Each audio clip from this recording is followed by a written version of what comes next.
into my sewing room. Today I'm going to show you how to make this sturdy cotton shopping bag. It should take less than 20 minutes, so let's get started. Come on in.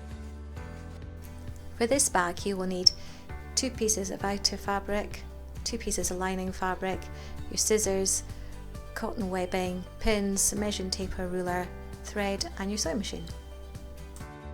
Take 1 outer piece of fabric and 1 lining, place them right sides together, measuring 4 inches in from each side.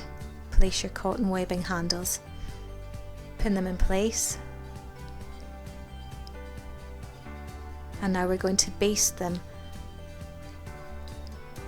just along the top here, about 1 centimetre down.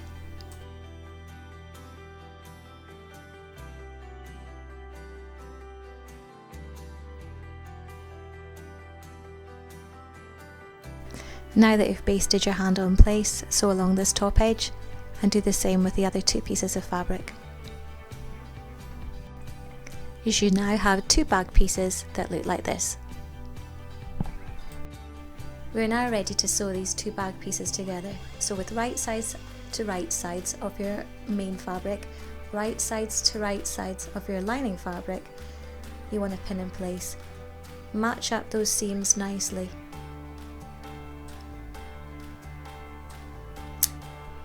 Now with your lining piece, mark about a 4-inch gap. We will start and finish sewing on these lines as we will use this gap to turn our bag through. Sew all the way around.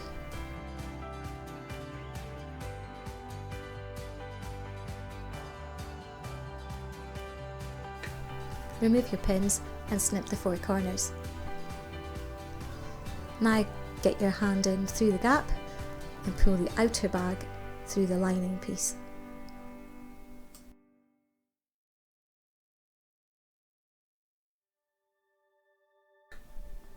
Pin the gap closed and stitch over this. Place your lining into your main bag and we're now going to top stitch all the way around this top edge. Remove the arm from your sewing machine. This will help you get right round the bag when you're top stitching, adjusting those handles as you go to make sure they're nice and straight. Okay, now just cut off the loose threads and that's you finished your shopping bag. Great size for all your shopping, really sturdy, strong bag. Great for college or university folders or a beach bag. This bag, because I've made it out of cotton, can get thrown in the washing machine again and again and it'll come out looking like new each time. Okay, that's us done for today. If you like this tutorial, please remember to subscribe to my channel for more tutorials and give me a wee like below. And if you want to purchase any of the bags that you see me making, you can do so by visiting my website. Okay, great. See you next time.